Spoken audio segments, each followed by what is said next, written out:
The SAS is the Special Forces regiment upon which all others are based. Few are tough enough to pass selection. But what does it take to survive once you make it into the Special Air Service?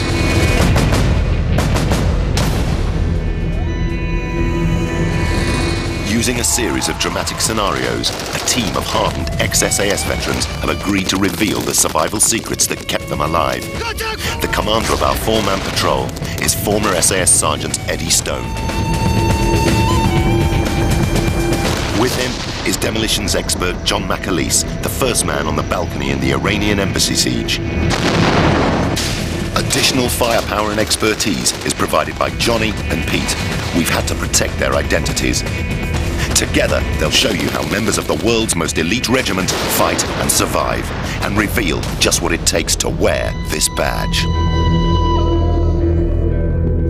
In this episode, we'll see how the SAS carry out close-quarter battle techniques in a counter-terrorist role, similar to those performed in the famous Iranian embassy siege.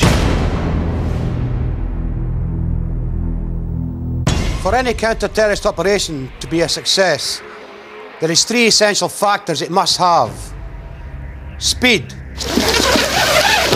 aggression, surprise.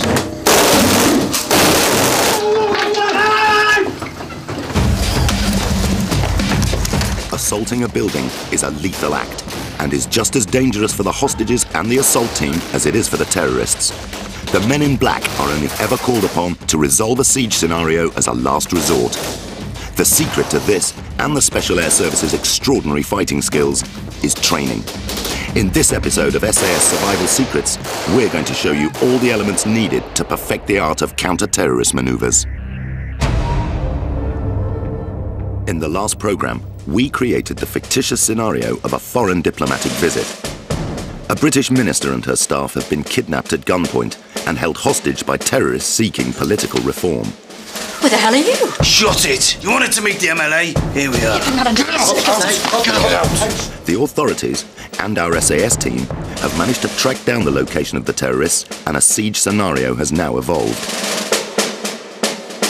Tensions inside the building have escalated, and despite intense police negotiations, the terrorists have resorted to killing one of the hostages. Tactically, the terrorists have made a huge mistake. They've now inadvertently given the green light for members of Eddie's counter-terrorist team to go in and resolve the situation.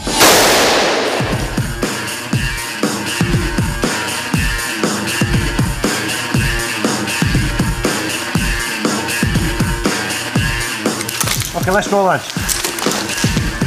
So, what were the events that led to the SAS developing the best counter-terrorist unit in the world? The horrifying threat posed by modern terrorism began when 11 Israeli athletes were murdered at the 1972 Olympic Games in Munich. The repercussions around the Western world were immense. International terrorism had come of age. As a direct result of this, the British government turned to the SAS to answer this menace. They had already been developing an anti-terrorist force from their existing counter-revolutionary warfare unit. Perhaps the most famous of all hostage rescues was witnessed by millions of people live on television in 1980. The stunningly successful conclusion to the Iranian embassy siege in London brought the SAS worldwide acclaim and notoriety.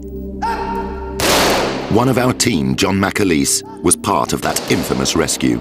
Everything that we'd done within the embassy itself on the assault, I mean, every aspect of that has been covered over and over again through training, where it was actually going through a window or through a door, guys coming doing ropes, the actual room combat. I mean, we'd all done it hundreds and hundreds of times before. So it was just a continuation of the training phase, except it was for real. We'll be reuniting Mac with one of the hostages whose life he saved, Sim Harris. This will be the first time they've met since that traumatic day over 20 years ago. He was just this man in the frogman suit. I thought, oh wow, you know, we're being rescued. The fates of the visiting British minister, her attaché, and the assistant of the now deceased Mostovian president all hang in the balance. In capturing such high-profile hostages, the terrorists believe that they hold all the cards. By executing one of the captives, they now also believe that the authorities have to take them seriously and will capitulate to their demands. In their minds, they are in control. They are winning. On the outside of our scenario, the local authorities have been working hard toward a peaceful conclusion, but negotiations have so far been in vain. Meanwhile, nearby on 24-hour standby are members of Eddie's counter-terrorist unit. In the Special Air Service, this squadron is known as the Team. The SAS keeps an entire squadron on permanent standby to deal with terrorist situations such as hostage rescues wherever they may arise. Each SAS squadron will take turns on hostage rescue and counter-terrorist duties. Split into 2 teams, red and blue, each team will take it in turns to be on 30 minutes or 3 hours standby, ready to react to any emergency situation at home or abroad. The success of incidents like the Iranian embassy siege belittles the extreme dangers of such assaults. For every success story, there are plenty of other examples of assaults that did not go according to plan. In February 1993, agents from the Bureau of Alcohol, Tobacco and Firearms attempted to raid the Branch Davidian religious compound in Waco, Texas. The attack was a disaster, resulting in the deaths of 4 agents and provoking a month-long siege. Eventually, the FBI decided to force the occupants out of the ranch, using armored engineering vehicles pumping tear gas into the buildings. In the resulting confusion, a fire broke out that engulfed the compound and claimed the lives of 75 of the occupying religious fundamentalists. It was later alleged that the blaze started as a result of the highly inflammable tear gas pumped into the building during the assault. The importance of intelligence and thorough planning were the crucial lessons learned from that day.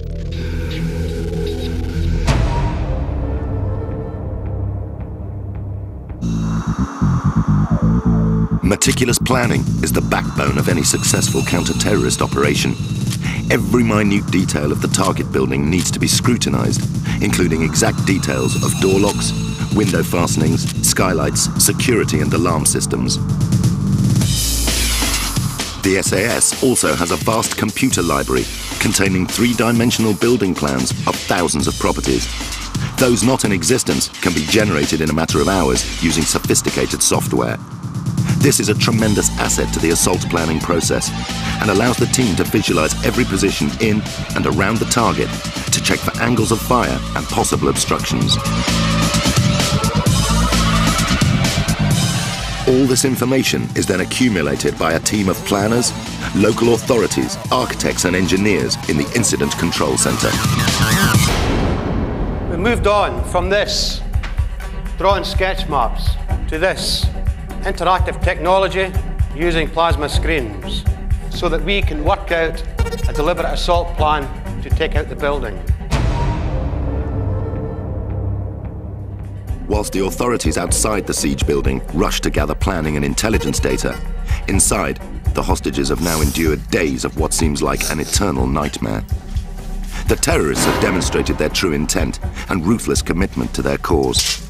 After days of being held captive, the hostages are now suffering from the emotional trauma of losing the Moldovan president. With the shooting of a fellow captive comes a new dimension of fear, the very real possibility that you will be the next to be executed. One man who has come face to face with that horror is Sim Harris. Whilst working as a BBC sound recordist, he became one of the hostages in the Iranian embassy siege. In April 1980, 6 armed gunmen took over the Iranian embassy in London, gaining 26 hostages in the process. The terrorists were seeking the independence of the Iranian province of Arabistan and were threatening to kill hostages unless their demands were met. Within hours, the SAS were put on standby in case an assault became necessary. After 6 days of intense negotiations and countless threats, the gunman resorted to killing one of the hostages. His death triggered the start of a chain of events that resulted in one of the world's most stunning hostage rescues. Sim Harris will always remember those fateful moments as one of his fellow hostages, Abbas Lavasani, the embassy press officer, was shot. I think there were then 4 shots, and the second in command came into the room some moments later, and Trevor Morris, who was the embassy chauffeur come caretaker, he said, "Have you killed him?"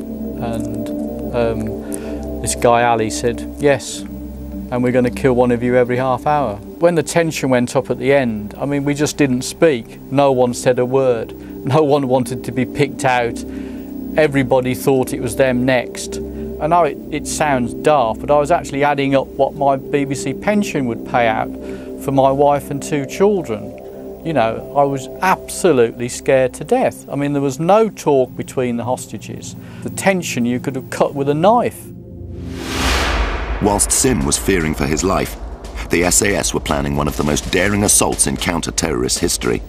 The plan revolved around striking quick and hard. As more time goes by, as more intelligence is gleaned about the building, terrorists and the hostages, the team's intelligence gathering operation goes from strength to strength. The passing of time allows the creation of a detailed assault plan and starts to shift the balance of initiative away from the terrorists' hands. The hostages may not realize it, but their chances of survival have started to increase for the first time. The terrorists can only guess about what is going on outside. One of the most crucial factors is how to get into the building in the first place. This discipline is known as methods of entry. When assaulting a building, there is 2 types of method of entry. Firstly, overt, when you're going to use explosives, as you've seen in the Iranian embassy siege. Second, covert, when you want to move silently into the building as far as possible without alerting the enemy. Whether it's covert or overt, surprise is the key factor to a successful assault. Overt methods of entry rely more on speed, loud explosions and movement in an attempt to overwhelm the enemy. Where a covert entry is planned, it's all about stealth, silence and even deception. The team is trying to get as close as possible to the enemy position or stronghold without detection. However, should the team be compromised, the offensive will go noisy and instantly transform to an overt assault. Both tactics will utilize specialist entry equipment for the task. For the covert MOE team, their kit must be silent but potent. This machine here is a separator but also a cutting machine. You can jam this in between bars, operate it. The jaws will open up to give you easier access. This has got a 20-ton cutting force. Spreading, it's got a 4-ton spreading force. So it will cut through metal bars like a knife through butter.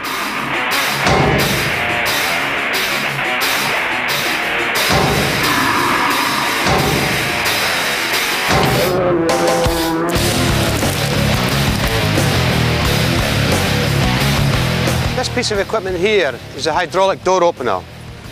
Take it up to the door, fit it in between, pump up the hydraulics, turn the lever, and a ram will come out and knock the door down.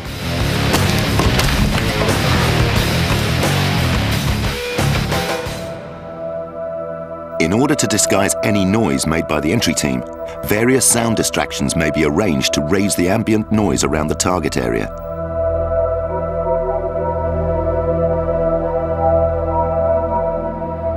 In the Iranian embassy siege, Heathrow's air traffic was ordered to fly lower and closer than normal over the siege vicinity, raising noise levels subtly but effectively. When a more dynamic entry is necessary, serenity is not an issue. Getting to the target as quickly as possible is. When doing the close target recce of the stronghold, you're going to be looking at the doors you're going to make entry through. You're going to look at them to see how strong they are. From that you will decide which tool you're going to use for that specific door. In this case, we're going to use the hooligan bar. Like.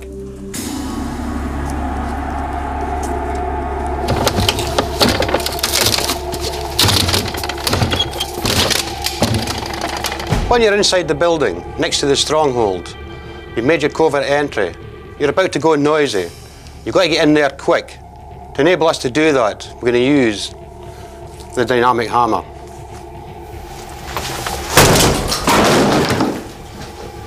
As you can see, that's quite effective. When entering a stronghold, you may come across a stronger door. For instance, an industrial fire door. For that, you use the Remington 870 Magnum shotgun with the Hatton round. The Hatton round fires a solid plastic slug. You use that into the hinges, 1, 2, and finally into the lock, 3. Push the door over and you're inside.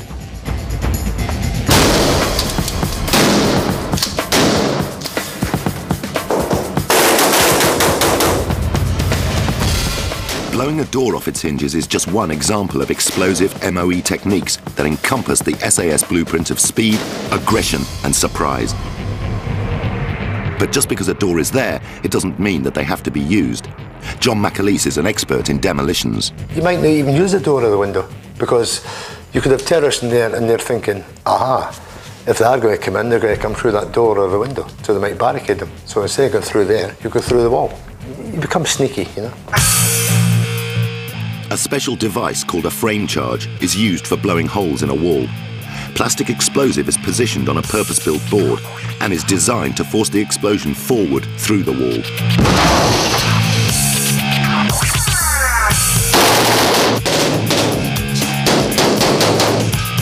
If there's, say, hostages the other side of that barrier, you know, and you're using explosive entry, it can't be too big because you'll damage them inside.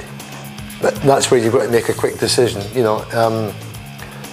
Is the risk of them getting slightly injured greater than saving their life, you know? You've got to get that happy balance. The same frame charge can also be used for blowing out windows.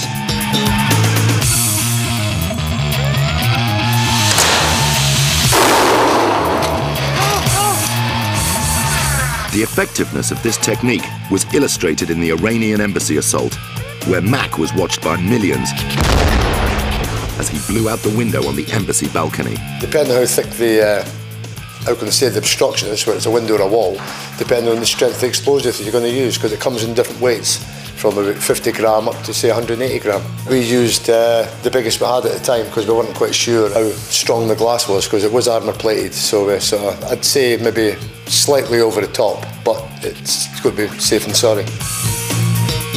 In the case of the Iranian embassy, the main points of entry for the teams were through the window and roof skylight. The eventual assault came from 3 directions, with the main attack from the rear. To get into final position, the teams carefully abseiled their way onto the various balconies.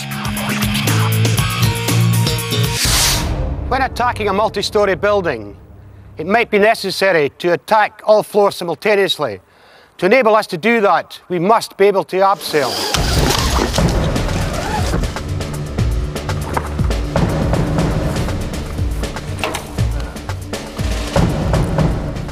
Okay, let's have a look at the equipment. We have a full body harness. We use a full body harness because it keeps us nice and erect when we're coming down the face of the building. Attached to the body harness, a carabiner and a pretzel. Always a lock gate carabiner, so it's nice and secure, firm and safe. The pretzel is used to enable us to operate hands-free. It also allows us to stop at any time, take both hands off the pretzel, and allows us to move both hands, whether we want to put explosives on to gain entry, or whether we want to draw our weapon to engage any terrorists that we see inside the building. Quick demonstration, please, John.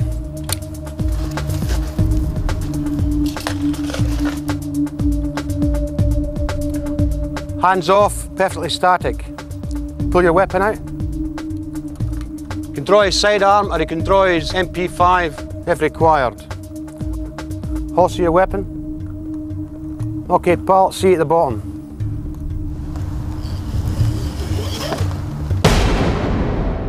During assaults, ropes may be used in a variety of ways. In areas of difficult access and where sheer speed is required, teams may be deployed using fast roping techniques. In hostage rescue scenarios, every second counts, and the quickest way of getting a team off a helicopter is by using fast ropes, which can deploy a team of 40 soldiers in a matter of seconds. There are no hooks or fastenings. Gravity and a good grip is all the ingredients needed to get down. In any scenario, the squadron will plan to attack the building in a number of ways. Multiple teams will aim to assault the building from all directions. Sometimes aerial deployment is just not practical. And where a large area of open ground needs to be covered quickly, the SAS may employ certain methods that may appear somewhat unorthodox.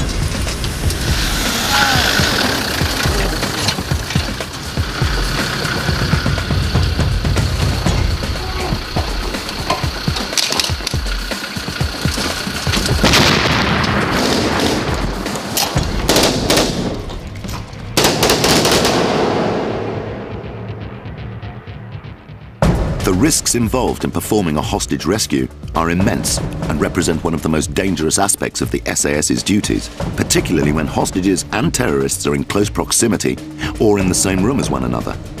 This is when the team will rely heavily on their CQB skills.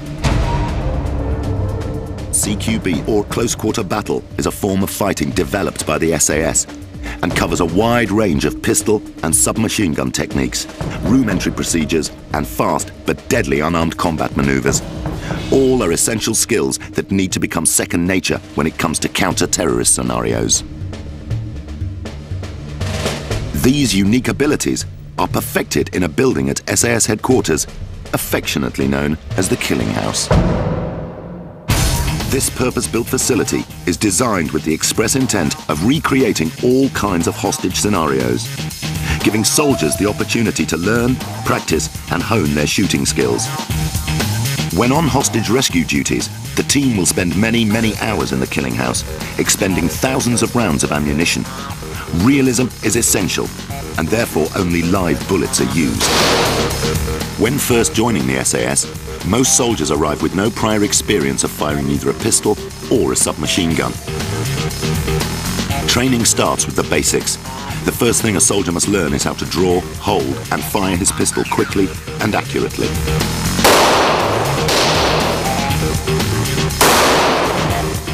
Reaction times are everything in a lethal confrontation, and a team member must be able to draw their gun in a split second to give them the advantage.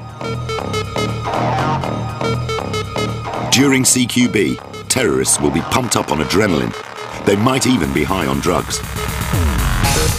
Sometimes one shot just isn't enough, and when he's got his finger on a trigger, you need to make sure he goes down. For that reason, SAS soldiers must learn to perfect the double tap. If you fire one shot, you may not bring that guy down. If you fire two shots in quick succession, within a couple of inches of each other, it's like getting hit with a sledgehammer twice. That will put him down. The pistol is mostly used as a backup weapon. The main weapon of choice for all SAS counter-terrorists is the MP5. The MP5 is well recognized as one of the most accurate and reliable submachine guns in the world. Learning how to fire it accurately needs to become second nature. A team member will spend hundreds of hours becoming more and more confident with their weapon, to a point where it becomes an extension of their hand. We normally use it on single shot and fire double taps, obviously for control. You don't want to get into a building with your on fully automatic and start spraying bullets all around the place, because you're going to end up killing the hostages as well as the terrorists.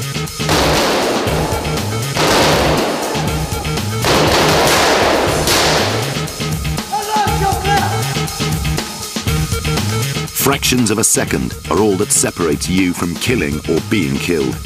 In these fleeting moments, you have to make critical analysis of the situation and ensure that you're aiming at the right position and the right target.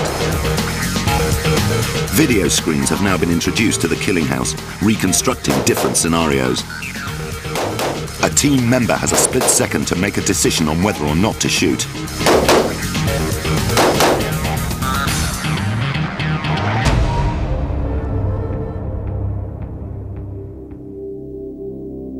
In our siege scenario, tensions are starting to rise within the camp. Shut up! This is when the negotiator's skills are put to the test. Hello, Tajik. How can I help? By now, the terrorists will be highly suspicious, knowing that an attack on them may be imminent. No, we know you are watching us. We know you are making plans. was only one important place. The others we just killed. The negotiator must remain calm and helpful, projecting a neutral persona, avoiding confrontation, and trying to establish a positive rapport. The whole situation very seriously, and you have To understand that I'm doing all in my power to try and resolve this peacefully. That's ultimately what I want. I just want a peaceful conclusion to this.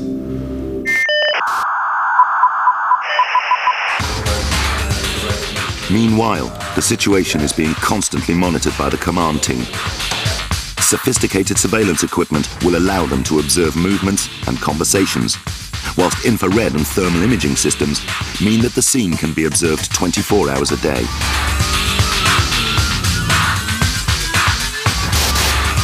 Snipers will have been in position for some time, gathering intelligence and constantly reporting every minute development. However, at any moment their role could change dramatically. The sniper has a myriad of responsibilities in a hostage scenario. As well as observing and relaying crucial intelligence, they will be covering the movement of all personnel and preventing terrorist escape attempts.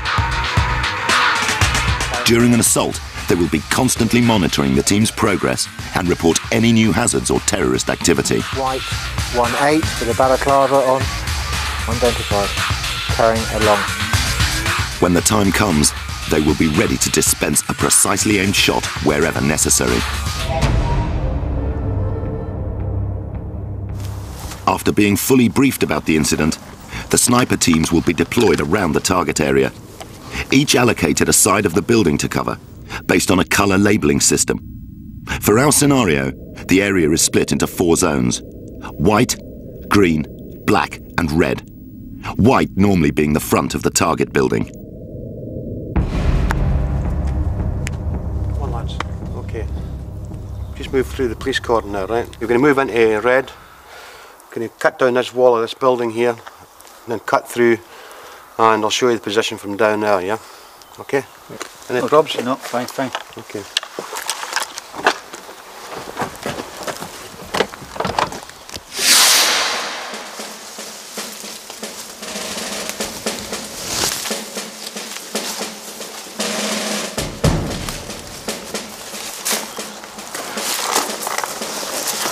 Okay lads, stronghold just down here to the right, It's about 150 metres away. Each sniper team will take it in turns on duty. 6 hours on, 6 hours off. Snipers will wear the same black kit as the assault team when positioning in a built-up area, but can switch to a ghillie suit when hiding in deep foliage. Okay, we're looking on to black, yeah? We've got a little view of red as well, once a little block of red, yeah? So what we're going to do is we just move forward another maybe 5-8 metres, try and pick up a position there, get down, just check you get a decent sight picture there. The sniper will have at least 2 rifles, one for daytime use and one fitted with a night vision scope. They will have been through exactly the same training as every other member of the SAS and may therefore be called upon to join the assault team if necessary. The sniper teams are coordinated from the operations centre, normally by a sniper commander who will be in contact with the teams via radio. It is his decision and orders that will initiate a sniper assault. 0, this is a radio check, over. Roger, Sniper 1, come back. Yeah, 3 in position on black, over. Right, let's have a look at the sniper team in a counter-terrorist situation. The spotter's role. He's looking through the binos. He's got a wider view of vision of the target area. He's also looking for any movement in the building. As soon as he sees that movement, he will notify his sniper. The sniper will then pick up his weapon, look through his telescopic sight, and try and pick up the X-rays, or enemy in other words, which is in the stronghold. This information is being relayed back to control at all times, reporting back any information on the target area. The sniper rifle of choice of the SAS is the L96A1. Very accurate weapon, accurate up to 1,000 metres. Let's run through the weapon. You've got a butt. This butt can be extended or shortened depending on the size of the person who's operating the weapon. You must keep the weapon on your shoulder nice and firm at all times when you're going to take a shot. The telescopic sight It's 8 times magnification by 42 mils peripheral vision. You've got some Velcro on both sides. Attached to that is going to be your signalling device. This system, pressure switch here, is attached to a small transmitter which will send a signal back to the control every time you've got a target. So you press that, a green light will appear back in the control centre. They know that you've got a target in your sights and you're ready to shoot. There are times when the commanding officer may decide a sniper-led assault is more appropriate than a CQB. In a sniper-led assault, the commander will have decided in advance how many green lights he needs to have the best chance of a successful assault. He will wait patiently until he sees as many green lights as possible before giving the command to attack. So what if, in our siege scenario, an opportunity arose where snipers have the chance to eliminate the terrorists with minimum risk to the hostages? This tactic would also utilize a ground assault team as backup.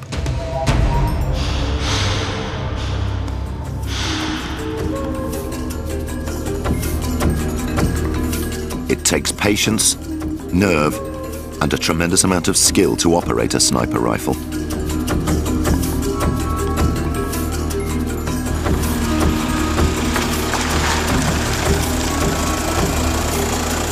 When the moment comes to give the green light, some kind of distraction will be arranged to give the assault team a split-second advantage. Sending.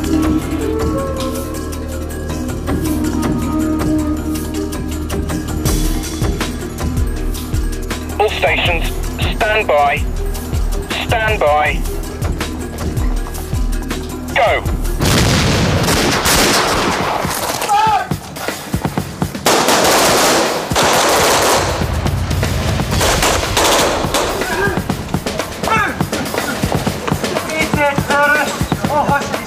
The decision to perform an assault is never taken lightly, and is the last resort when all other means have been exhausted. In the Iranian embassy siege, there were 6 long days of negotiations for a peaceful conclusion before the decision was made to hand the task over to the SAS. During that time, the SAS teams waited patiently in a nearby secret location, well hidden from the public eye.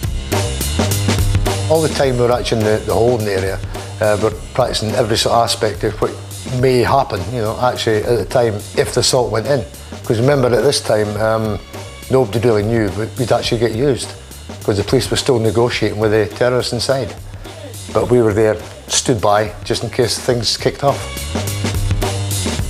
For the actual floor layout of the building, initially what we actually did was we were in the barracks and we actually drew the floor plan out on the floor, some of the big rooms. So we were actually walking between chalk lines, so you actually knew where doors were and walls were, things like that.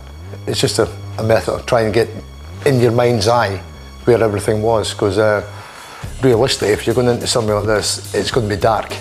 So you're causing confusion for the so-called enemy, and you're sort of working blind.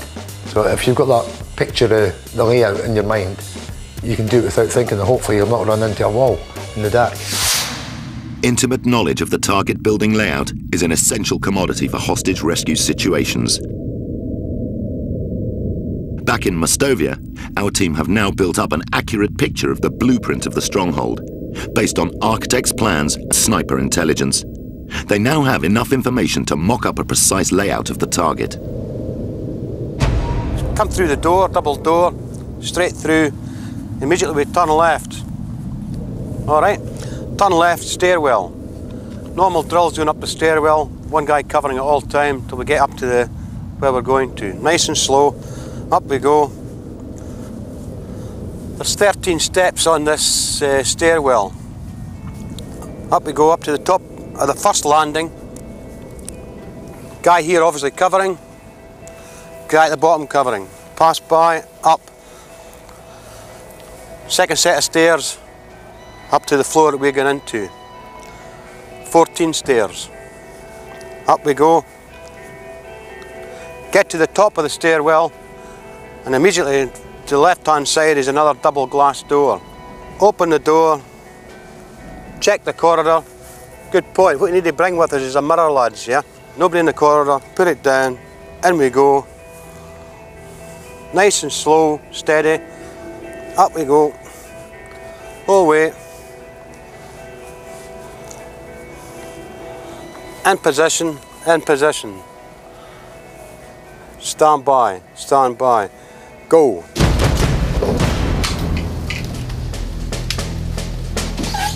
When in a room in counter-terrorism, the first thing that I am looking for when I enter is my main area of threat, which is this guy here. I'm immediately going to take him out. But I must allow space behind me to allow Johnny access into the room. Once you're in the room, it's important. When you've adopted that position, you stay there, stand there still. You can't start running around the room, because what will happen is you will end up crossing into his line of fire. At that same time, Pete will come into the room, or passively into the room, and he will be looking to make sure that none of us is taken out, in other words, shot, or we have a stoppage. As this is going on, John Mack is in the corridor. We've got to have a man in the corridor at all times, looking down there to ensure that everything works cohesively. An SAS counter-terrorist team trains ceaselessly to perfect the room clearance routine. They must be able to burst into a room and identify and eliminate any threat in just a matter of seconds.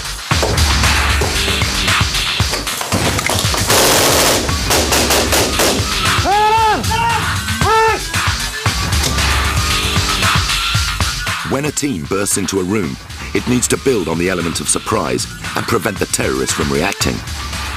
An essential tool in accomplishing this task is the flashbang, also known as the stun grenade. This is a key component of the anti-terrorist armoury and was originally devised by the SAS. Its main purpose is to disorientate the terrorist by letting off a deafening bang and a blinding flash of light. No matter how prepared you are, this device will incapacitate anyone who happens to be in close proximity. A flashbang can produce up to 160 decibels of sound. That's the equivalent of standing next to a jet engine. Until you've sat in a room with a flashbang going off, you cannot believe how distracting it is. You can be the most highly trained guy, but if you've never been in a room with a flashbang before, it's going to distract you from what you want to do. And that's all we need. We just need that half-second element of surprise to get in that door and take care of any enemy that's in that room. During the training, we use live flashbangs. And this is done so that you become used to them. You become immune to them. You don't actually see them. You've experienced 100, 200 times being sat in a room with flashbangs going in. So you know exactly what's going to happen. When throwing a flashbang, the team may choose to accompany it with tear gas. Orthochlorobenzamalenitride, or CS gas, is designed to put the victim out of action by attacking the respiratory system and the lacrimal glands within about 3 to 7 seconds. It will force closing of the eyes and breathing difficulty, rendering the victim powerless. This once again will cause a major distraction and major disability to any terrorist in the room. But don't forget, this is also affecting the hostage. You've got to get in there quickly, do that job quickly, so you can then extract the hostages out of there, because if you leave them too long in a gas environment, they can end up choking and possibly dying. In the days of the embassy, we had the old gas masks, and it's like being in a goldfish bowl. Looking to the front is great, but if you sort of turn your eyes left or right, all you could see was something black. So instead of sort of moving your eyes left to right, you're actually turning your whole body, you know, so you can see what you're looking at.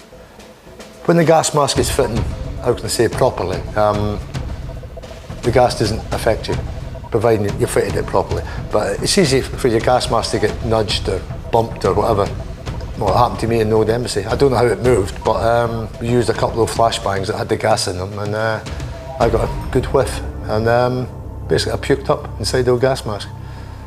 You know, it happens. But it's a good way to get, if you've got a cold, it's a good way of clearing your sort of nasal tubes, yeah. Gas is a very powerful asset to the counter-terrorist team's arsenal. Anesthetics can be used to render everyone inside a building unconscious, but this is a very dangerous proposition, only ever contemplated by authorities when a massacre seems certain. Moscow, 41 Chechen gunmen storm a theatre taking more than 800 people hostage. Armed with guns and a large amount of explosive, they demanded the independence of their native land of Chechnya from Russia and insisted they would blow up the theatre complete with hostages if their demands weren't met. In the early hours of the 27th of October, the Russian Special Forces equivalent of the SAS, the Spetsnaz, pumped a potent, fast-acting gas named fentanyl into the theatre and then stormed it by force. The gas successfully prevented the Chechens from putting up any resistance, and the vast majority of the 800 hostages were saved from being blown up. But 129 of the captives died in the attack. All but 2 of these were due to fentanyl gas. The cavernous space inside the theatre meant that the attackers had to indiscriminately pump in vast amounts of gas through every available opening, air vents, doorways, and windows. The gas would have been strongest at the point of entry, incapacitating some, but delivering a lethal dose to others. Back in our mission, precious seconds are ticking by in Mostovia. But an officially signed document from the government handing control over to the SAS is required before the assault can go ahead. In the interim, the team have found some local buildings with similar layouts to the target. They have now been converted into a makeshift killing house to practice assault maneuvers. The teams have performed these drills hundreds of times before, but when it comes to counter-terrorism, there's no room for complacency.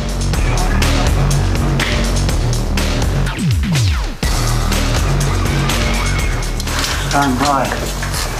Stand by. No!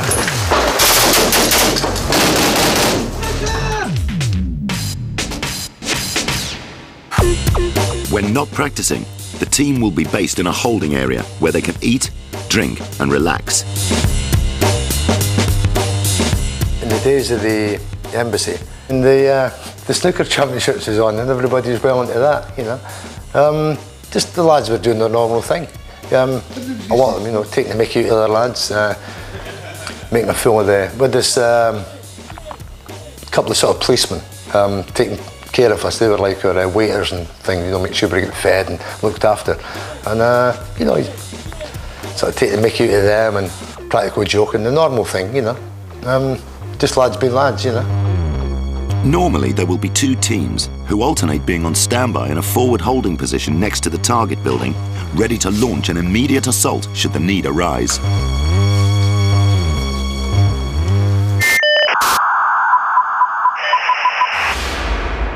With the likelihood of a peaceful conclusion slipping away by the minute, in our siege scenario, the final amendments to the deliberate assault plan are put into place.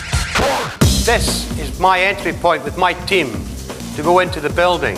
This is the stronghold. My team is going to assault. This stage here, we have just made entry. When we get to the door, what I'm going to do is I'm going to stick a mirror out of the door so I can look down both sides of the corridor. We start making our way, coming down towards the stronghold. We know, hopefully, there's a terrorist going to be in this other room. John Mack, he is covering that door to make sure if he comes out of there to take the appropriate action. We enter into the room. As soon as we've cleared the main room, John Mack will go in to the other room and take care of the other X-ray in the adjoining room. We are trying to do things as quickly as we can. 11th hour negotiations continue in the futile hope of a peaceful settlement. But the inescapable fact is, the lives of the remaining hostages are at serious risk. Our SAS team must go in without delay. In our scenario, up to this point, local authorities were in control of the situation. Now, that dominion is soon to be handed over to the SAS. But first, let's analyse the breakdown of the assault. At this stage here, we've reached the first door, the entrance to the building. The lead guy, which in this case is John Mack, he is not going to move until he gets touched on the shoulder by the rest of the team. What he's looking for at that point, he's looking to see if this door's booby-trapped, if there's any wires attached to it. When going up the stairs of any building, don't forget it's maybe night time, you've got your respirators on. you may be wearing night vision goggles. It's very difficult to get any perspective of distance.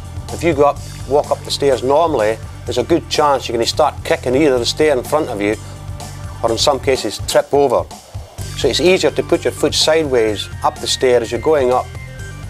Keeps everything nice and slow, nice and quiet. At this stage here, we're now proceeding down the corridor. I've moved Pete to the left-hand side of that corridor. I'm at the front on the right-hand side. So we've got both weapons able to put fire down that corridor at any time we happen to see a terrorist pop out of a room. We get to the door of the stronghold where the hostages are. Before I make entry into that room, I will report back to control and tell them that I am in position. I may then have to hold that position for a period of time until the rest of the teams are all ready and in position to assault each room in that building simultaneously. Once every team has reported back, the commander, the OC, will then give us the standby, go. Immediately outside the building will be a distraction, a loud fireball. At the same time as that, I am opening the door. The second man will throw a flashbang into that room as I am going through. I am looking, immediately covering all aspects of that room to see where my main area of threat is. The speed that we go through that room and the aggression when we go through the room, ordering all the hostages, get on the floor, get on the floor. This is very important because you've got to have that control over them and they've got to realise that if they don't move, they're quickly going to get knocked down and put on the floor. I will immediately shout, room clear. This is for Pete and John Mack because they've got a second room to clear. They'll go through that door, Pete will throw in a flashbang, John Mack will enter and take out any terrorists in that room. When the room is cleared, I will then move back into the primary room. Don't forget, as we're assaulting this main stronghold, every other room in that building is being assaulted at the same time. There could be another 12 teams operating in that building. Clearing the rooms, making sure that the building is safe. We may have only spotted 4 or 5 terrorists. There may be more. As the hostages are getting exfilled out of the building, they get passed down the line and they will be taken out of the building and held in a secure area until they're checked and then led off for medical treatment if required. After enduring more than 4 days of the terrors of being held captive, the hostages' fate now lies in the hands of our SAS team. The threat to their lives is now at the highest point since initial capture, as there can never be any guarantee of 100% success when it comes to stronghold assaults. Injuries and fatalities amongst the hostages are now a very real possibility. So finally, control has been handed over to our team. The mission is on.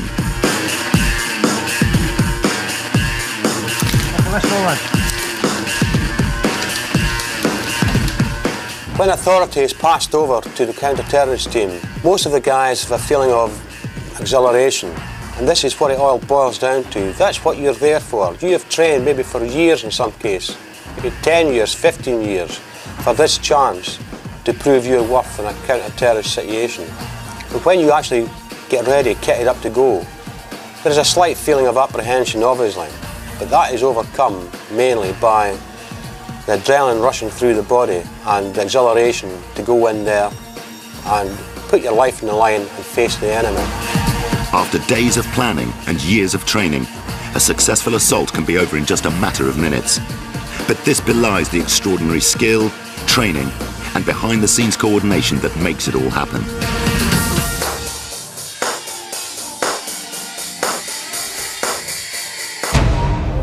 In the moments before an assault, the colossal amount of training that is the backbone of the counter-terrorist team takes over to produce an awesome assault force that is always one step ahead.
control.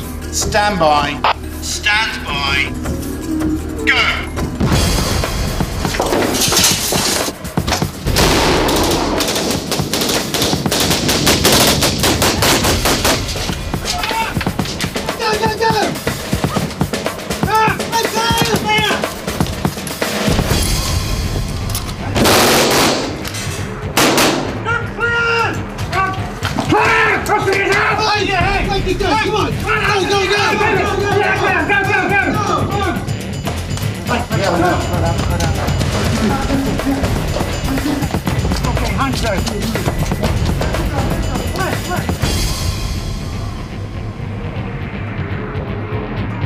The vastly prepared members of the assault team have experienced every element of this kind of confrontation hundreds of times before.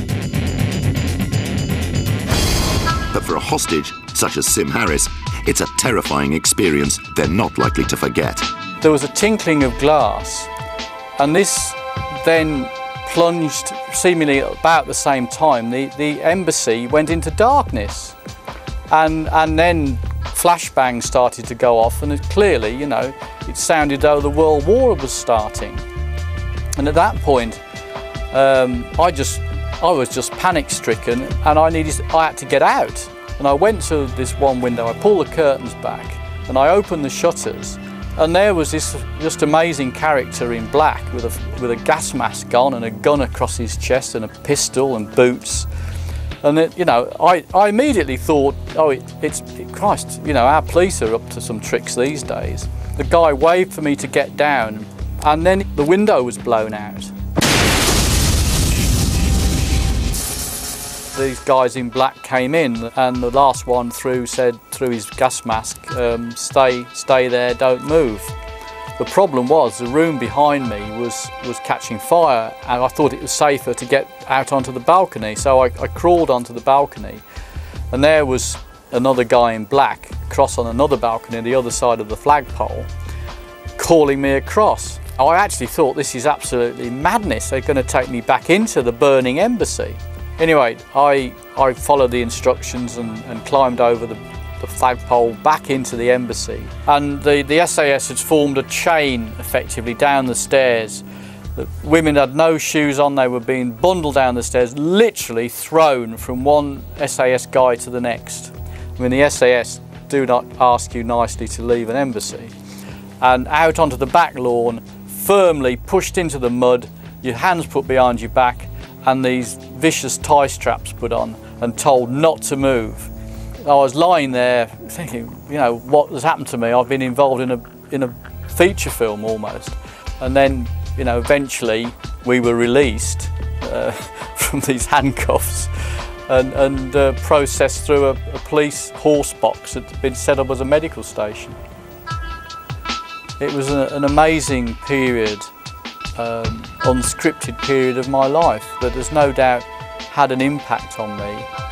It certainly made me a little bit more grateful to be alive every day and to look forward to tomorrow, because I do believe I came very close to being killed.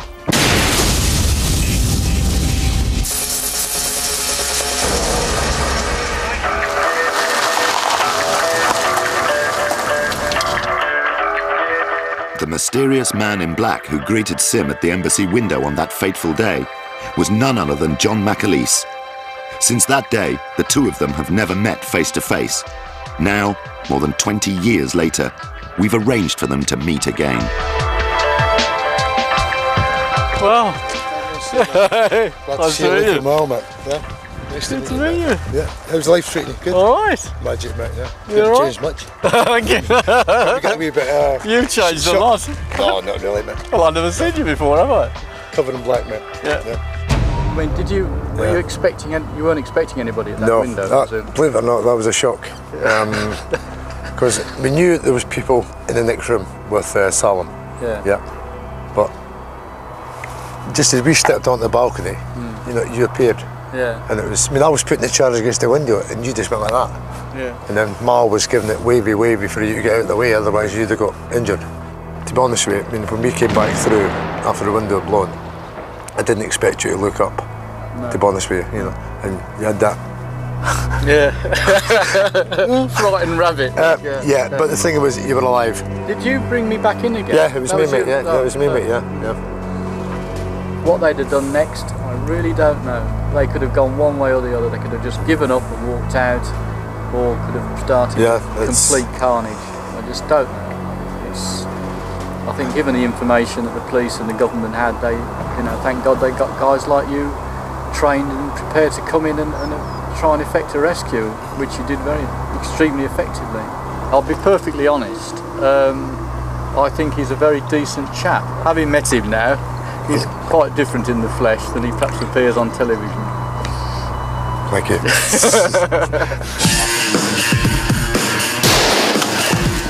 The SAS has achieved the distinguished reputation of having the best counter-terrorist team in the world. This notoriety comes from years of experience and training, combined with the virtues that are constantly instilled into every member of the SAS. Speed, aggression, and surprise.